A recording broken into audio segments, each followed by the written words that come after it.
Então, amados, a gente sabe que o tema do mês, né, é o poder da semente.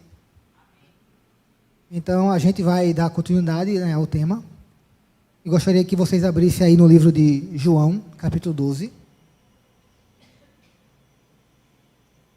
João, capítulo 12, e o versículo 24.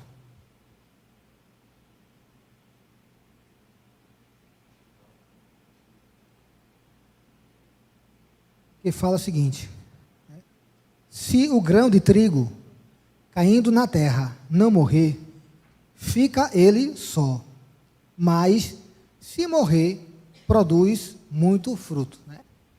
Esse caindo na terra quer dizer se plantado. Né? Ou seja, o grão de trigo, a semente, ela tem um destino. Né? Quando ela é plantada na terra, né, que o destino dela é o quê? Germinar e dar fruto. Mas se ela não der, se ela não morrer, para isso ela precisa morrer. Agora, quando a gente fala dessa questão de semente, né, é interessante a gente entender, amados, que Mike Murdock, ele fala uma coisa bem interessante. Eu peguei um trecho aqui do livro dele, que ele fala o seguinte, né, uma semente é um pequeno início de um grande futuro. Né, é qualquer coisa que possa tornar-se maior. É o começo. É qualquer coisa que você faz, sabe ou possui que possa abençoar outra pessoa. Né? Seus pensamentos são sementes de comportamento desejado. O amor, o tempo, a paciência, o dinheiro, a cortesia, as orações, a honestidade, o perdão e a gratidão são sementes. Amém? Sua semente é qualquer coisa que você tenha recebido de Deus que possa trocar por algo mais. O Senhor sempre dá algo a você que sirva de instrumento para começar seu futuro. E aí ele conclui: sua semente é qualquer dom, habilidade ou talento que o Senhor tenha lhe fornecido para você plantar na vida dos que estão ao seu redor. Amém, amados? Então é interessante porque a gente precisa entender isso, que tudo são sementes. Não é só o dinheiro que é semente. As palavras são sementes. Interessante que há um texto de Provérbios, né, que ele fala, né, dessa questão da semente, a palavra, né, que se você falar com a pessoa irada, né, você vai despertar a ira na pessoa. Né, a maneira como você fala. Por isso que ele fala, acho que é lá Provérbios 15, né? E a gente precisa entender essa questão aí. E a gente sabe, mais que a vida do grão está dentro dele, ou seja, todo o potencial da semente está dentro dela. Se ela não morrer, fica aquele grão. E ela não produz frutos.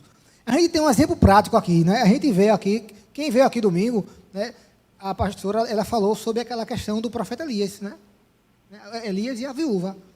Sabe, amados, que aquelas palavras que Elias proferiu para aquela mulher foram sementes. Né? Ou seja, ele estava mostrando a visão de um futuro para ela. Quando ele disse: olha, assim diz o Senhor, né? A farinha da tua panela não faltará, nem o azeite da tua botija secará. Ou seja, era uma semente de um futuro. Ele estava mostrando, estava semeando o futuro para ela. Veja, palavras. Ele semeou uma palavra, ela quer aquela palavra.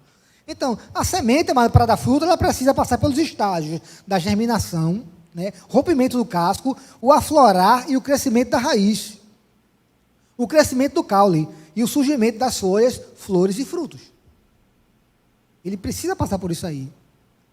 Então, isso daí ele traz para nós, quando a gente olha essa questão da germinação, 3 coisas importantes, ou seja, há um tempo entre a plantação e a colheita. Né? Eclesiastes, capítulo 11, versículo 1. Eclesiastes.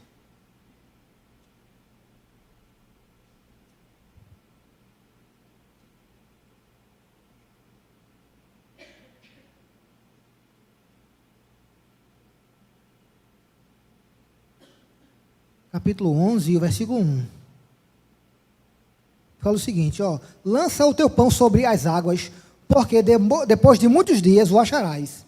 Reparte com 7 e ainda com 8, porque não sabes que mal sobrevirá a terra. Veja, ele está falando que no tempo e na hora certa, a sua semente ela vai voltar atrás. Interessante que ele fala, olha, você não semeia somente um, com 1, 2, 3, com 7, porque você não sabe do seu futuro. Porque a semente que a gente planta hoje, amados, entendeu?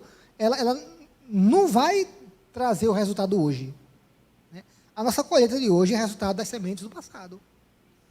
Por isso da importância da gente sempre continuar semeando, plantando. Amém? Outro ponto importante é que sempre semeamos mais do que plantamos. Né? 2 Coríntios, capítulo 9, versículo 10.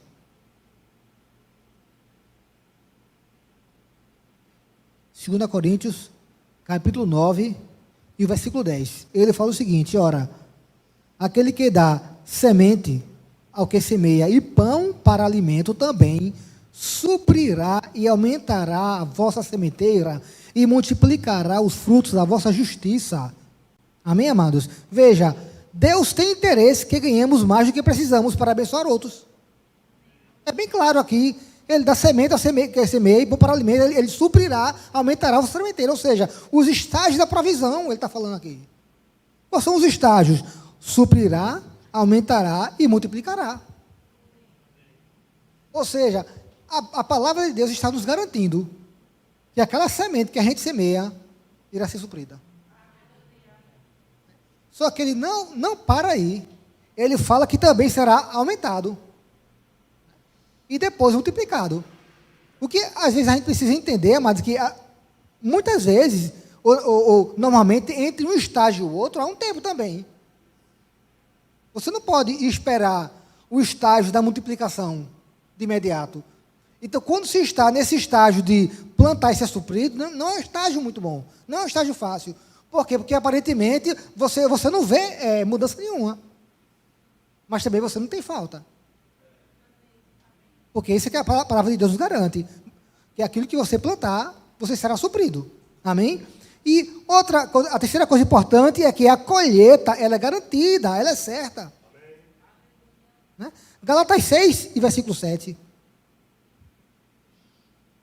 Gálatas capítulo 6 e o versículo 7. Não vos enganeis, de Deus não se zomba, pois aquilo que o homem semear, isso também ceifará. Ou seja, é aquela frase que a gente conhece e que o mundo, ele sempre fala por isso aí, né? A semeadura é livre, mas a colheita é obrigatória, ou seja, é certa. Então, esse entendimento é importante para nós, na semeadura. Agora veja, esse texto de João que a gente leu aí, né? João 12, versículo 24, né? Se o grão de trigo, ele caindo na terra, não morrer, fica ele sozinho, mas se morrer, produz muitos frutos. Jesus estava falando dele mesmo. Porque o texto de João, capítulo 12, ele começa falando, né, do bálsamo daquela mulher, Maria, que embalsamou Jesus, quebrou aquele vaso dela, acho, no valor de 300 denários, aproximadamente um valor de um ano do salário de um lavrador, né, dinheiro puro, né, e ela embalsamou Jesus. E a gente sabe da história. Né? E é uma história que ela traz muitas lições para nós, ela traz muitos princípios, né? O princípio da honra, né? Porque ela estava honrando Jesus, o princípio da adoração, né? O princípio, amados, da gratidão. Gratidão a Deus, ela estava ali mostrando uma forma de gratidão, de entrega, ela entregou o seu melhor. Amém. O princípio do desprendimento, aquele perfume era caro. Era muito caro, amados. Mas veja, a unção de Jesus por Maria prefigurou o seu sepultamento. Porque a resposta de Jesus, da Judas, quando reclamou que aquilo era muito caro, que poderia ter pegado aquele dinheiro aos pobres, Jesus disse, só deixa por enquanto, para quando eu for sepultado. É só você ver lá eu estou parafraseando, mas lá no versículo 7, ele vai falar sobre isso aí. E quando a gente vai continuar lendo o texto de João, depois texto de João 12, 24, lá no versículo 32, Jesus vai falar, ó, e quando eu for levantado da terra, atrairei todos a mim mesmo. Veja, ele está mostrando que na cruz a sua graça seria suficiente para todos. Então o que é que Jesus está dizendo? Jesus se referia a si mesmo como um grão ou semente de trigo. Se ele não morresse, ficaria só. Ele desfrutaria sozinho, amados, das glórias dos céus. Não haveria nenhum pecador salvo. Mas se ele morresse, ele providenciaria um caminho para que muitos fossem salvos. E a gente pode ver isso aí, amados, lá em Isaías capítulo 53, versículo 10, né? O profeta, ele já profetizou sobre isso aí. Isaías 53, versículo 10 e 11. Ele fala, ó, todavia o Senhor agradou Moelo, fazendo-o enfermar.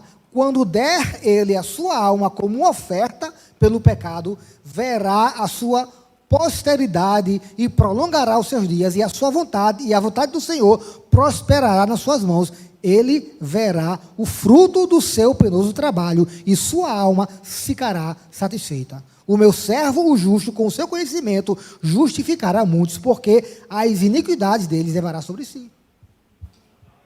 Veja, Jesus estava falando dele mesmo.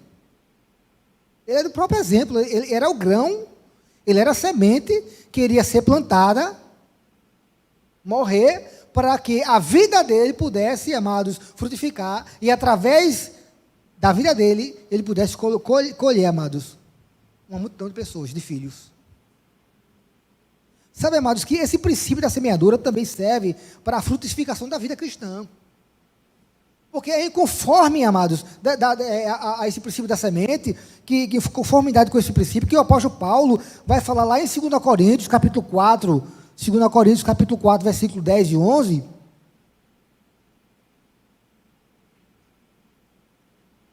Quando ele fala, olha, ele diz, ó, levando sempre no corpo o morrer de Jesus, para que também a sua vida se manifeste em nosso corpo, porque nós que vivemos somos sempre entregues a mortes por causa de Jesus, para que também a vida de Jesus se manifeste na nossa carne mortal.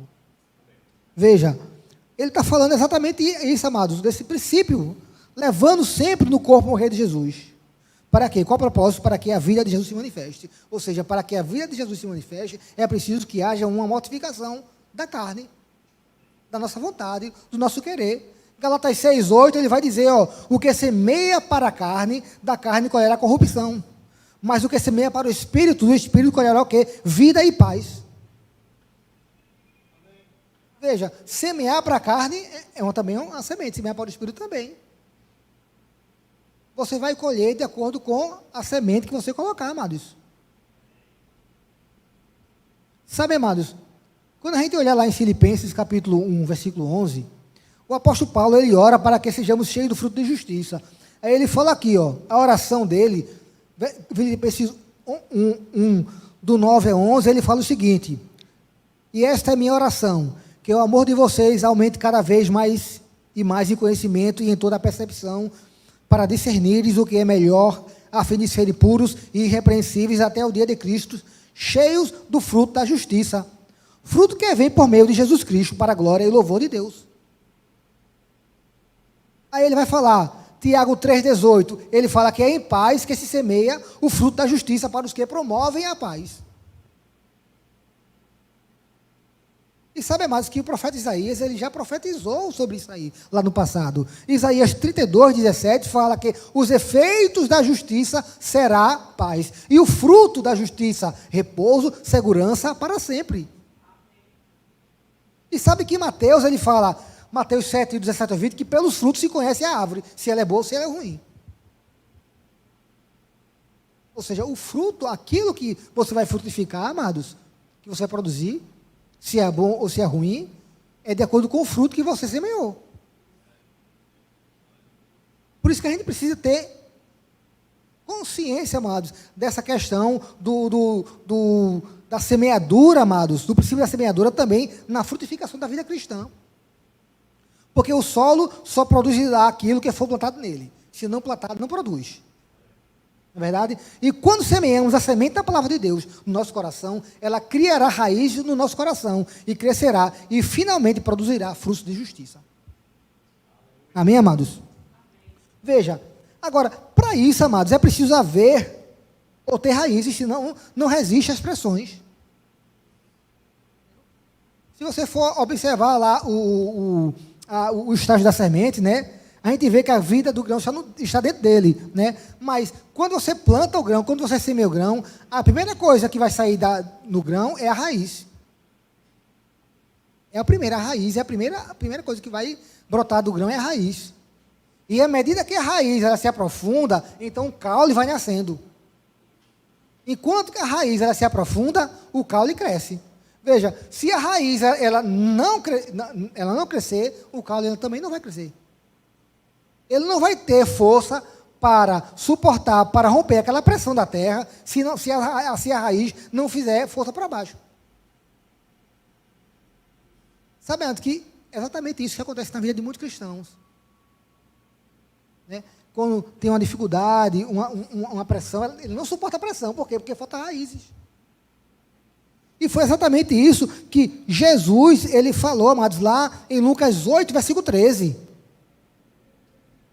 Lucas 8, e o versículo 13, Jesus falou, ó, quando ele fala da palavra do semeador, que ele vai explicar, ele vai dizer, ó, a que caiu sobre a pedra, são os que, ouvindo a palavra, a recebem com alegria.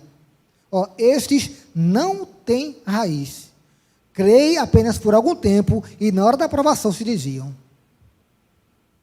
Veja, não tem raiz. Porque, veja, se o grão ele não criar raiz, ele não cresce, o caule. E se ele ficar numa terra rasa, entendeu? E crescer o caule sem raiz, ele morre rápido. Por isso que precisa haver, amados, uma boa semente no espírito.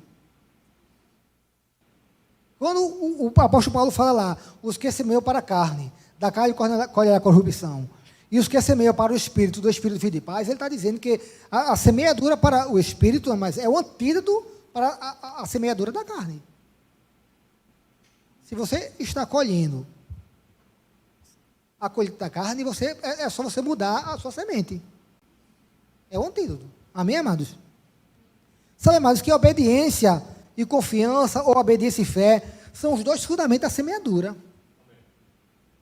Isso foi falado, né? Na verdade, o principal tema foi a obediência, no domingo à noite. Sabe, amados, que quando a gente olha lá para a história de Elias, né, Deus manifestou uma providência sobrenatural na vida daquela mulher. Fruto de quê? Da obediência e da fé e do conhecimento. Por quê? Porque Elias estava lá no rio, sendo alimentado por corvos, levando pão e carne. Veja que coisa antagônica, né? Porque corvos, ele se alimenta, amados, de restos de animais. Quando o animal ele morre, os corvos vão lá para se alimentar da carne de animais mortos, né? De carniça. Aí, Deus usa os corvos para levar pão e para levar carne para Elias. Veja, um milagre sobrenatural. Amém.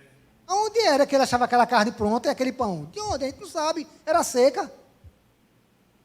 Né? Todo Israel estava, né, debaixo do julgamento de Deus, porque Elias foi levantado como uma voz profética, amados, para profetizar contra a nação, porque a nação estava em estado de apostasia contra o Senhor.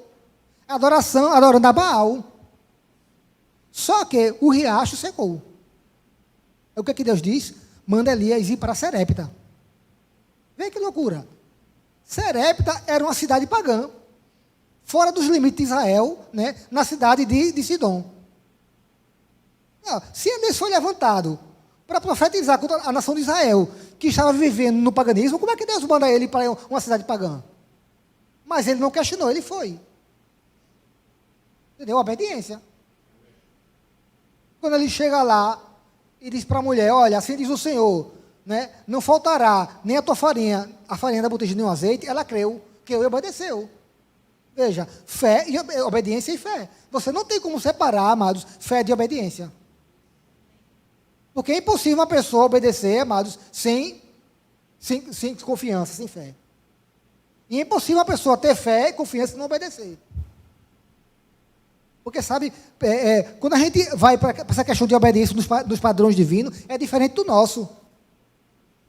Né? Porque se o pastor Zilson ele chega para mim e dá uma ordem para mim, que eu não queria fazer, e não quero, né? E eu chego e faço, mesmo sem querer, para o natural, para os olhos humanos, eu estou merecendo, mas para os olhos de Deus, não. Né? Para o mundo, obedecer é você dizer sim, sim, está certo, mesmo que não queira. Mas para Deus, a obediência, ela está intimamente ligada, amados, com a honra, com a fé. Né? Ou seja, eu obedeço a Ele porque eu creio que sobre a vida dele é uma ação pastoral e Ele é autoridade sobre a minha vida. E que a visão na igreja local está sobre Ele. Então eu obedeço por causa disso daí. Porque eu creio que Deus chamou Ele. Entendeu? É como a história que um pai uma vez falou. Ele foi mandar o menino se levar, ele brigou com o menino, deu uma repreensão, aí mandou ele se sentar, né? Aí o menino se sentou, né? Aí disse, eu estou sentado, mas por dentro eu estou em pé. Entendeu? Isso que às vezes é muito assim no natural. Mas aqui, amados, na palavra de Deus, não. Houve realmente confiança e obediência. A gente pode ver um outro exemplo, amados, na história de Isaac, a colheita milagrosa no tempo de fome. A gente sabe que isso aí está lá em Gênesis capítulo 26, né? Quando a gente fala que, a Bíblia fala que Isaac, ele semeou naquele mesmo ano e colheu a 100 por 1. Sim, mas por que foi que ele colheu a 100 por 1? Por causa da obediência e da fé. Porque se você for ver lá, amados, no livro de Gênesis, deixa eu só ler esse comecinho aí. Gênesis capítulo 26. Gênesis capítulo 26, versículo 1. Ele fala o seguinte, sobrevindo fome à terra, além da primeira a primeira vida nos dias de Abraão. Foi Isaque a Gerar, a avistar-se com Abimeleque, rei dos filisteus. Apareceu-lhe o Senhor e disse, não desças ao Egito. Fica na terra que eu te disser. Habita nela e serei contigo e te abençoarei. Porque a ti e a tua descendência darei todas estas terras e confirmarei o juramento que fiz a Abraão, teu pai. Versículo 6. Isaque, pois, ficou em Gerar. E o versículo 12. Semeou Isaque naquela terra e no mesmo ano recolheu 100 por 1, porque o Senhor o abençoava. Então veja, sobrevindo fome à terra, né? Foi Isaque a Gerar, avistar-se com Abraão, com Abimeleque. Veja, Isaque, amados, ele respondeu, né, àquela crise de fome, igual a Abraão. Ele foi para o Egito. Ele estava indo para o Egito. Aí você pergunta, como é que você pode me garantir, né, que Isaque estava indo para o Egito? Porque, Gerar era uma espécie de ponto de parada para quem viajava ao Egito. Vamos dar um exemplo. Se você for viajar daqui para Petrolina, né, você vai ter pontos de parada. Se você for viajar daqui para Santa Catarina, é muito longe, daqui para lá, se você for de carro, vai ter pontos de parada. Para que você possa se alimentar, tomar um banho. Então, Gerar era um ponto de parada para quem ia para o Egito. Por isso que Deus falou para ele, apareceu o Senhor e disse, não desças ao Egito, não desças. Isaac foi o quê? Obedeceu, creu. Mas não era tempo de fome? Não era tempo de seca? Ora, mas o que Isaac diz? Olha, Deus mandou ficar aqui, então a bênção do Senhor está comigo, então eu vou semear. Ele creu, obedeceu e creu que ali estava a bênção do Senhor. Então ele foi e semeou, mesmo em tempo de fome, e colheu. Fé e obediência. Não foi simplesmente fruto do acaso, porque Deus achou ele bonzinho, melhor que os outros. Foi porque ele obedeceu ao Senhor e creu. E sabe, mas que isso é uma lição para a gente. Quantas vezes a gente desobedece ao Senhor, o Senhor manda a gente dar uma oferta a alguém, a gente não dá. Abençoar uma pessoa, fazer uma oração, fazer uma visita. Tudo é semente, amados. E a bênção está exatamente nisso, na obediência e no crer, amados. Porque no princípio, amados, que Deus, Ele garante, amados. E sabe que Jesus ele foi o mais sublime exemplo de obediência. Porque ele fala lá em João 6,38, que ele diz: eu desci do céu, não para fazer a minha vontade, mas a vontade daquele que me enviou. Hebreus capítulo 5, versículo 8 e 9, ele vai dizer que ele aprendeu a obediência pelas coisas que ele sofreu, tornando-se o autor da salvação eterna para todos os que lhe obedecem.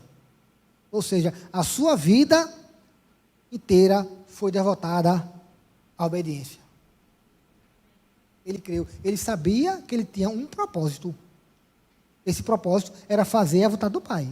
Ele obedeceu. Amém, amados?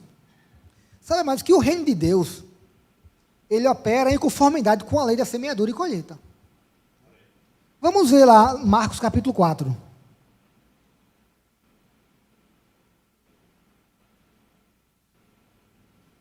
Marcos capítulo 4, o versículo 26.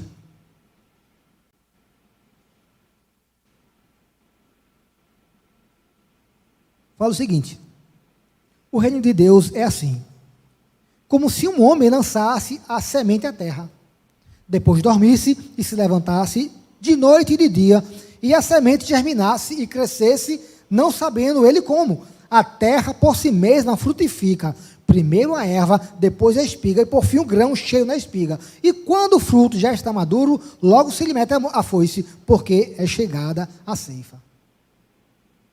Veja, o reino de Deus é assim, ou seja, tudo que é semeado no reino de Deus, como resposta de fé e obediência, a colheita é certa. Amém? A semente ela vai germinar de forma misteriosa. A gente não vê, a gente não sabe como. Mas ele está dizendo que, do mesmo jeito, da mesma forma como a semente que é plantada na terra, ela germina, sem que você veja e saiba como, assim também são as sementes plantadas no reino. Semente de obediência, semente de fé, semente de confiança. Porque toda obediência, amados, pautada da palavra, em fé e obediência a Deus, amados, isso move Deus. E sabe que Deus, ele possui os recursos necessários para cumprir a sua palavra. Está revelado aqui na palavra. Nenhuma palavra de Deus falhou, amados. Então não seria agora que ele ia falhar comigo e com você. Por a gente praticar o princípio da semeadura e da colheita, para a gente crer. Amém, amados? Sabe, amados, contribuir é um ato de generosidade. Amém? A gente vai ver aqui, 2 Coríntios, capítulo 8.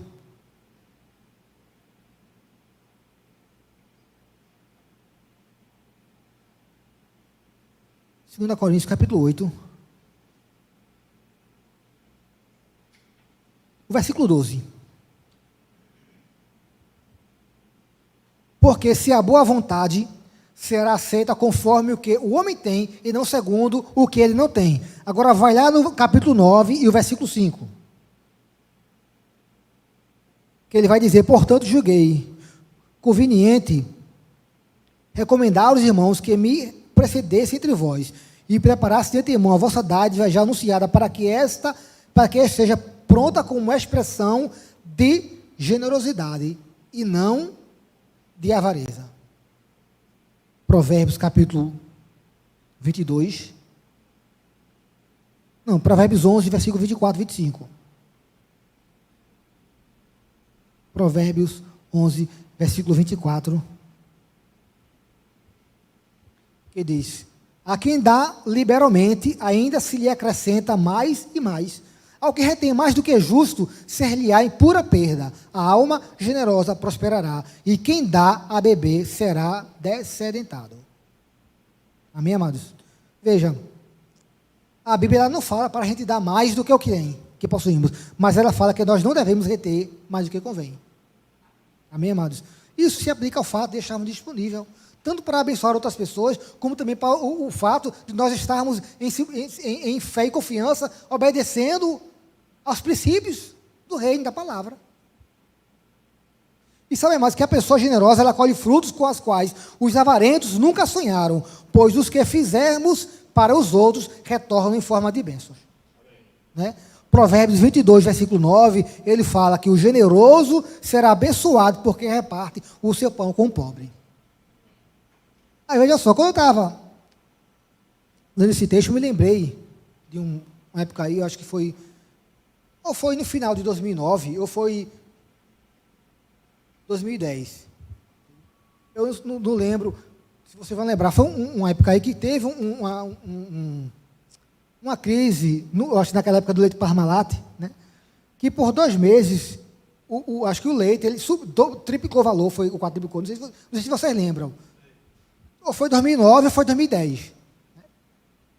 Eu lembro porque, veja só, antes disso daí, né, eu fazia parte da igreja de Boa Viagem, né, e tinha uma irmã, né, que a gente vê lá, que era da comunidade, né, e ela tinha um filho que era praticamente da mesma idade de Jonatas. Né, só que aquela criança era muito raquítica, muito magrinha. Ela ficava com a criança no colo, né, e eu via que aquela criança mais tinha necessidade, né, como que não era alimentada direito. Né, e eu fiquei muito incomodado com aquilo.